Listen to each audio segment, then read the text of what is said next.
The four mafia kings by Ghazia Khan. السلام علیکم میرے پیارے ریڈرز، امید کرتی ہوں کہ آپ سب خیریت سے ہوں گے۔ زائرہ اسٹوڈیو سے واپس آ رہی تھی جب اسے محسوس ہوا کوئی اس کا پیچھا کر رہا ہے۔ اس نے ونگ مرر سے دیکھا تھا جہاں ایک کالی گاڑی اس کے پیچھے آ رہی تھی۔ زائرہ کی گاڑی ریڈ کلر کی تھی۔ اسے یہ کلر بہت پسند تھا۔ پسند تو بلیک بھی بہت تھا، لیکن ریڈ میں کچھ الگ ہی بات تھی۔ کون ہے جس نے میرا پیچھا کرنے کی ہمت کی ہے؟ وہ چہرے پر سنجیدگی سجائے غصے سے بولی تھی اور اس نے گاڑی دائیں جانب گھمائی تھی۔ لوگ اس کی گاڑی کو اچھی طرح سے پہچانتے تھے۔ آخر ریڈ کار میں لیڈی باس کے علاوہ اور ہو کون سکتا تھا؟ اس شخص نے بھی گاڑی اس کے پیچھے ہی گھمائی تھی۔ وہ سمجھ چکی تھی اس نے گاڑی کی سپیڈ بڑھائی تھی۔ یہ شاید نہیں جانتا کون ہوں میں، تبھی اس نے یہ ہمت کی ہے، وہ غصے سے بولی تھی۔ وہ بھی اس کے پیچھے ہی آ رہا تھا۔ مزہ آئے گا، ویسے بھی اتنے دنوں سے کوئی ہاتھ نہیں لگا، وہ غصے سے کہہ کر مدھم سا مسکرائی تھی۔ اس نے گاڑی کی سپیڈ مزید بڑھائی تھی اور ایک جگہ جا کر گاڑی روکی تھی۔ وہ ایک چھوٹی سی بلڈنگ تھی جس کے آس پاس نہ کوئی آبادی تھی، وہ ویران سی جگہ تھی۔ وہ گاڑی روکے ایک نظر اس کی طرف دیکھے آگے بڑھ گئی تھی۔ اندر جا کر اس نے دروازہ بند نہیں کیا تھا بلکہ کھلا ہی رہنے دیا تھا، یعنی دروازہ بند تھا لیکن لاک نہیں تھا۔ اس شخص نے بھی گاڑی روکی تھی۔ وہ آرام سے گاڑی سے نیچے اترا تھا اور آہستہ سے قدم اٹھاتا آگے بڑھا تھا۔ وہ اندر چیئر پر بیٹھی سامنے ٹیبل پر پاؤں رکھے سیب کھانے میں مصروف تھی، لیکن نظریں دروازے پر ٹکی تھی۔ وہ اندر آیا تھا اور سامنے وہ بیٹھی تھی۔ زائرہ نے سخت نظروں سے اسے دیکھا تھا اور سیب کو ایک طرف پھینکا تھا۔ آؤ آؤ، تمہارا ہی انتظار تھا۔ وہ ابھی باہر کی طرف بڑھتا کہ دروازہ لاک ہو گیا تھا۔ یہ کیسے؟ یہ چھوڑو، یہ بتاؤ کیوں پیچھا کر رہے تھے میرا؟ وہ ٹیبل سے ٹانگیں نیچے رکھتی ایک دم سے کرسی سے اٹھ کھڑی ہوئی تھی۔ اب تم بھی مل ہی گئی ہو تو بتا دیتا ہوں، اس وقت تم اکیلی ہو، پتہ ہے، تبھی تمہیں یہاں لائی ہوں۔ مار دوں گا میں تمہیں۔ لگتا ہے تجھے اپنی جان پیاری نہیں ہے۔ جانتا بھی ہے کون ہوں میں؟ جانتا ہوں، لیڈی باس ہو تم، اور آج یہ نقاب اتار کر تیرا چہرہ بھی دیکھ لوں گا، وہ غصے سے بولا تھا۔ پہلی بات، لیڈی باس نہیں، دا لیڈی باس، اور دوسری یہ کہ یہ بتا کس نے بھیجا ہے تجھے؟ زائرہ نے سرد لہجے میں پوچھا تھا۔ مجھ سے پوچھے گی تو؟ تیری تو۔ وہ اسے مارنے کے لیے آگے بڑھا تھا اور ابھی وہ اس کی گردن کو پکڑتا کہ زائرہ نے اس کا ہاتھ پکڑ کر انگلیاں پیچھے کی طرف موڑ دی تھی۔ وہ درد سے کرا کر رہ گیا تھا۔ پھر اس نے اس کے بازو کو موڑا تھا اور اس کو گھما کر ایک لات ماری تھی۔ وہ نیچے کو گرا تھا اور زائرہ نے اس کے سینے پر اپنی ریڈ ہیل رکھی تھی اور اس کا دباؤ بڑھایا تھا۔ اب بتا کس نے بھیجا تجھے؟ کون ہے وہ سخت غصے میں پوچھتی ہے۔ نہیں بتاؤں گا، جو مرضی کر لے تو، وہ بھی غصے سے بولا تھا۔ نہیں بتائے گا؟ ہاں، زائرہ نے ریڈ ہیل کا دباؤ اور بڑھایا تھا۔ وہ درد سے کرانے لگا تھا۔ اس نے اپنے دوسرے ہاتھ سے چاقو نکالا تھا۔ چھوڑ مجھے ورنہ تو ابھی جانتا ہی نہیں ہے مجھے۔ میری ڈکشنری میں اگر مگر ورنہ کا لفظ ہے ہی نہیں، اور اگر ہے تو سیدھا اوپر کا ٹکٹ، اس نے ہاتھ کے اشارے سے کہا تھا اور اپنی پاکٹ سے ایک تیز دھار والا خنجر نکالا تھا اور اس کا وہی ہاتھ بے دردی سے کاٹ ڈالا تھا۔ وہ درد سے چیخ اٹھا تھا لیکن زائرہ کو ذرا سا بھی رحم نہیں آیا تھا۔ اب بھی موقع ہے تیرے پاس، بتا دے، چھوڑ دوں گی۔ کبھی نہیں، وہ چیخا تھا۔ ٹھیک ہے، تیری مرضی۔ اور زائرہ نے بے دردی سے اپنا تیز دھار والا خنجر اس کی گردن پر سیدھا مارا تھا۔ وہ دباؤ بڑھاتی چلی جا رہی تھی، اس کی تیز نوک آگے گھستی جا رہی تھی لیکن وہ رک نہیں رہی تھی۔ وہ ظالم تھی، بے حد ظالم، اسے رحم نہیں آتا تھا، بالکل بھی نہیں۔ تبھی تو وہ دا لیڈی باس کے نام سے جانی جاتی تھی۔ آخر کار وہ پیچھے ہٹی تھی اور ٹشو سے اپنا خنجر صاف کیا تھا اور اس کے اوپر پھینک کر وہ اپنا خنجر پاکٹ میں ڈالے غصے سے اپنی گاڑی میں بیٹھی تھی۔ ارے بھائی، یہ آپ کی لیڈی باس ابھی تک کیوں نہیں آئی؟ سہان نے کہا تھا۔ آ جائے گی، ارمغان نے مصروف انداز میں کہا تھا، اور ٹک ٹاک کرتی وہ یکدم آئی تھی۔ اس کے چہرے پر اس وقت غصے کے ساتھ ساتھ سنجیدگی بھی تھی۔ وہ آ کر ان کے ساتھ بیٹھ چکی تھی کرسی پر۔ کہیں کسی کی بینڈ تو نہیں بجا کر آ رہی لیڈی باس؟ زوہان نے پوچھا تھا۔ ہاں، اس نے ایک لفظی جواب دیا تھا۔ میں نے تمہیں کچھ کام کہا تھا زائرہ، ارمغان نے پوچھا تھا۔ ہاں، ہو گیا، کوئی پیچھا کر رہا تھا میرا، بس اسی کو ٹھکانے لگانے میں دیر ہو گئی۔ لیکن تمہارا پیچھا کیوں لیڈی باس؟ زوان نے پوچھا تھا۔ اسے کسی نے بھیجا تھا، لیکن کس نے بھیجا یہ نہیں پتا، اس لیے میں نے اوپر کی ٹکٹ کاٹ دی اس کی۔ Good job partner. ارمغان اور زائرہ نے ایک دوسرے کو پلے فل پنچ مارا تھا۔ ماما مجھے چائے پینی ہے، بنوا دیں، مشال نے کہا تھا۔ ہاں تم جاؤ، میں بھجواتی ہوں، زرینہ بیگم نے کہا تھا۔ کہاں ہو لڑکی، سنا؟ میری بیٹی کے لیے چائے بنا کر اس کے کمرے میں دے آؤ، سمجھی؟ جی ہم بنا دیتے ہیں، نور دل نے آہستہ سے کہا تھا۔ کامران آپ نے چائے پینی ہے تو میں بنوا دوں؟ زرینہ بیگم نے اپنے شوہر سے پوچھا تھا۔ ہاں بنوا دو، لڑکی ان کے لیے بھی بنا دو۔ جی۔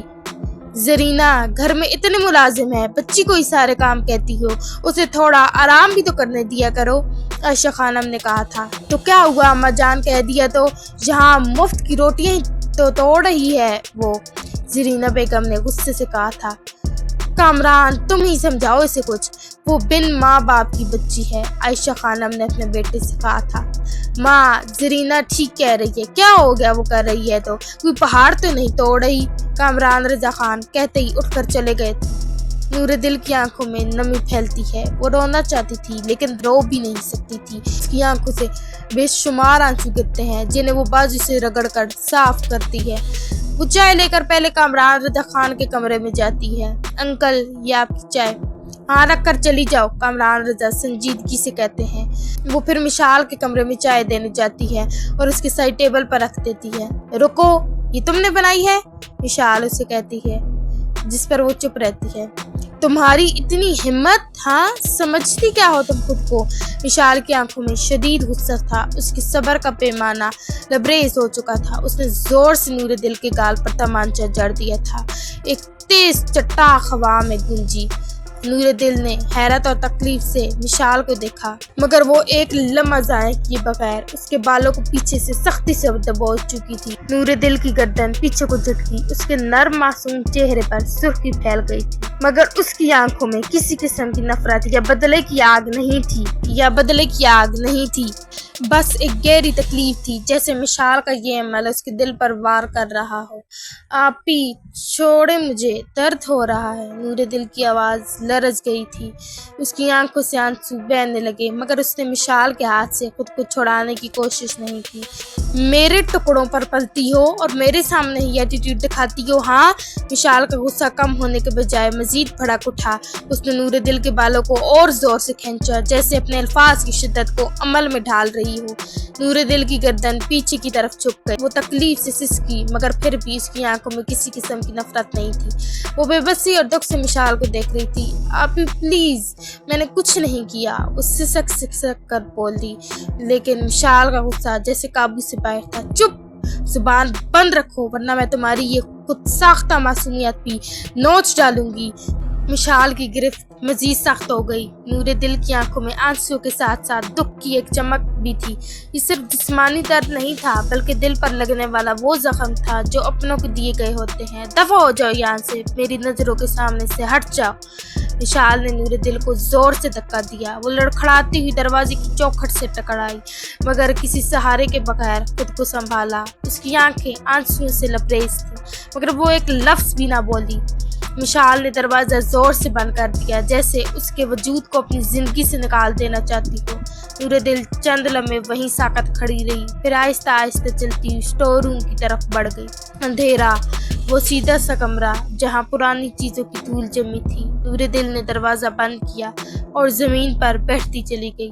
بس دل کی بے بسی تھی، آنکھوں سے بہتے آنسو تھے اور سینے میں ٹوٹتے خوابوں کی تکلیف۔ وہ گھٹنوں میں سر دے کر رونے لگی۔ کسی کا بھیجا ہوا زخم تو شاید وقت کے ساتھ منجمد ہو جاتا ہے، مگر اپنوں کی دی گئی تکلیف وہ دل میں صدا کے لیے ثبت ہو جاتی ہے۔ نور دل اپنی بے بسی پر اسٹور روم کے اندھیرے میں بیٹھ کر روتی رہی۔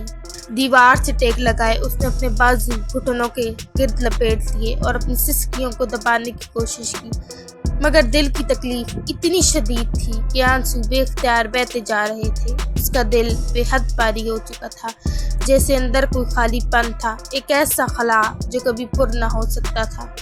امی ابو کہاں ہیں آپ؟ وہ ہچکیاں لیتے ہوئے بڑبڑائے۔ اسے اپنے والدین کی شفقت بھری آغوش یاد آئی، وہ وقت جب اس کی ماں اسے گود میں بٹھا کر اس کے بالوں میں انگلیاں پھیرتی تھی، جب اس کے والد نرمی سے اس کے سر پر ہاتھ رکھتے اور کہتے میری شہزادی کبھی اداس نہیں رہے گی، ہم ہمیشہ تمہارے ساتھ ہیں۔ مگر وہ کہاں تھے آج؟ یہی تو سب سے بڑی تکلیف تھی، وہ نہیں تھے۔ اس نے روتے ہوئے دیوار سے اپنا سر ٹکا دیا۔ امی ابو میں اتنی اکیلی کیوں ہوں؟ اسٹور روم کی خاموشی میں صرف اس کی سسکیاں گونج رہی تھی اور پرانی یادوں کی بازیگشت جو اس کے دل کو مزید زخمی کر رہی تھی۔ نور دل کے دل میں ایک بار پھر وہ دن تازہ ہو گیا جب اس کی زندگی ایک پل میں بدل گئی تھی۔ اس کے والدین کا ایکسیڈنٹ، وہ المناک خبر، اور پھر ان لوگوں کا اسے اپنے ساتھ لے جانا۔ اس وقت وہ اتنی چھوٹی تھی کہ سمجھ ہی نہ سکی اس کے ساتھ کیا ہو رہا ہے۔ اسے لگا کہ شاید یہ لوگ اسے اپنائیں گے، اسے وہی محبت دیں گے جو اس کے ماں باپ دیا کرتے تھے، مگر حقیقت اس کے وہم و گمان سے بھی زیادہ تلخ نکلی۔ یہ لوگ اس کے خیر خواہ نہیں تھے بلکہ لالچی بھیڑیے تھے جو اس کی بے بسی کا فائدہ اٹھا کر اس کی ساری جائیداد ہڑپ چکے تھے۔ مشال جو بظاہر سب کے سامنے ایک اچھی سلجھی ہوئی لڑکی دکھائی دیتی تھی، در حقیقت اس پر ظلم کرنے والوں میں سب سے آگے تھی۔ یہ تمہارا گھر نہیں ہے، یہ ہمارا گھر ہے، تمہیں جتنا کہا جائے اتنا ہی کرو، مشال اکثر اسے تانے دیا کرتی تھی۔ آج جو کچھ ہوا وہ اس کی زندگی کا پہلا زخم نہیں تھا، بس ایک اور زخم تھا جو ان زخموں کی فہرست میں شامل ہو گیا تھا جو روز اسے سہنے پڑتے تھے۔ امی ابو اگر آپ ہوتے تو کیا میں یوں درپتر ہو جاتی؟ نور دل نے اپنی ہتھیلیاں آنکھوں پر رکھ لی اور دل کھول کر رو دی۔ وہ پھوٹ پھوٹ کر رو رہی تھی لیکن اسے کوئی چپ کرانے والا نہیں تھا۔ بھائی کہاں ہے؟ عرش نے پوچھا تھا۔ اپنے کمرے میں ہوں گے، ذوحان نے کہا تھا۔ اچھا ہیلو، ہاں دبنگ لیڈی، ارمغان نے کہا تھا۔ کیسے ہیں سر؟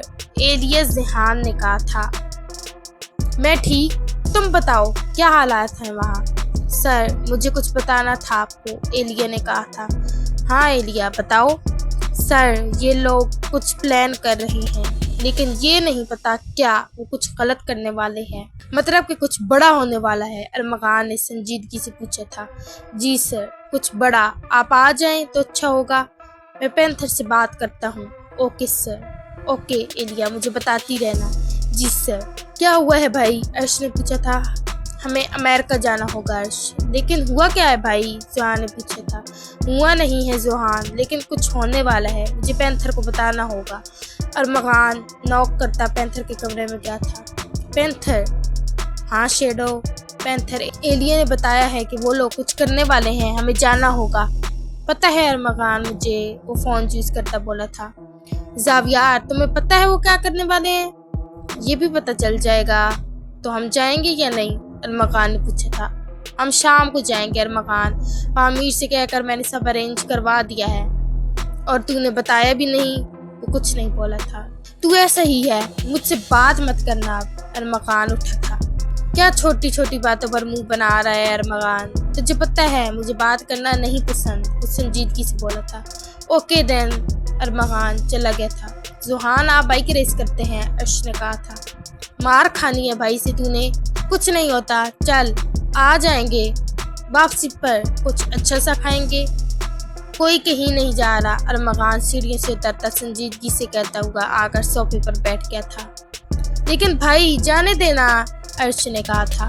عرش شام کو امریکہ جانا ہے ہم نے۔ اوکے چل ہم کمرے میں جائیں، ذوحان نے کہا تھا۔